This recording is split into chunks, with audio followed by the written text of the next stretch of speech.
Hi friends, good evening. எப்படிங்க market? அப்படியே நம்ம வச்சு செய்கிறோம், நம்ம எதிர்பார்க்க நடக்க தோணுனா பாருங்கள். நேற்று நம்ம என்ன சொன்னோம், மார்க்கெட் இறங்குவான்னு சொல்லிட்டு 12 மணிக்கு மேலே தான் போட்டேன். ஆனால் அங்கேருந்து ஒரு 1 ஹவர் போய்ட்டு அதுக்கப்புறம் இறக்கி விட்டாரா? இன்றைக்கி எத்தோன்னே கேப் வைப்போங்க. சரி, தலைமை அப்படியே லாஸ்ட்டில் தான் போயிருப்பான், மொத்தம் 4000 விட்டுருப்பான்னு நினச்சிருப்பீங்க. அதுக்கேற்ற மாதிரி தான் நானும் விட்டுருக்கேன். பார்த்துங்க, 9:58, அதான் 10 மணிக்கு நான் பண்ணேன். புட்டில் எடுத்துட்டேன் 25,300, அவ்வளோதான். ஸோ நேற்று நான் விட்டது உங்களுக்கே தெரியும், ஒரு ட்ரையல் பார்க்குறதுக்கு தான். ஏன்னா 100ரூபாலேருந்து 500 போகுதா அப்படின்ற மாதிரி எதிர்பார்த்தேன். ஸோ எதிர்பார்த்து நடக்குன்னு சொல்லிட்டு நான் அதிலே போய் ஏவரேஜ் பண்ணி விடலை. ரெண்டாவது பார்த்தீங்கன்னா, நேற்றே சான்ஸ் கொடுத்தாங்க. உங்களுக்கு வீடியோ போடலான்னு சொல்கிறாங்க. பார்த்தீங்கன்னா 100ரூபாலேருந்து 200 போச்சு. 210 ஆட்டம் காட்டினாங்க நேற்று.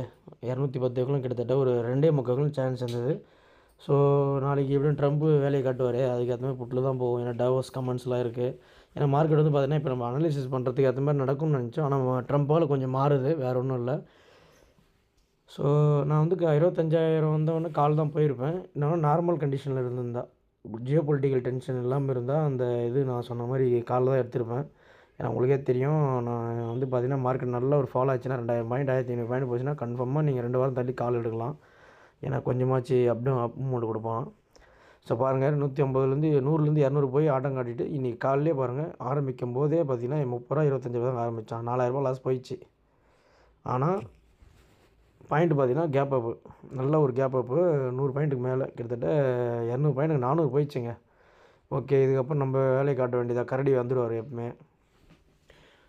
காலை பார்த்தீங்கன்னா கொஞ்சம் கொஞ்சமாக தான் ஏறுவார். ஆனால் கரடி பார்த்தீங்கன்னா டப்புன்னு ஏற்றி விட்ருவாருங்க நம்மளை. ஸோ அதனால தான் நான் பண்ணேன். இது இல்லை பார்த்தீங்கன்னா நான் 10 மணிக்கு 90 ட்ரேட் எடுத்து வச்சேன். கரெக்டாக 10:30 மணிக்கு 153 விற்றேங்க. ஸோ ப்ராஃபிட் பாருங்கள், 3743 லாஸ் பண்ணி, ஆனால் ப்ராஃபிட் 4100.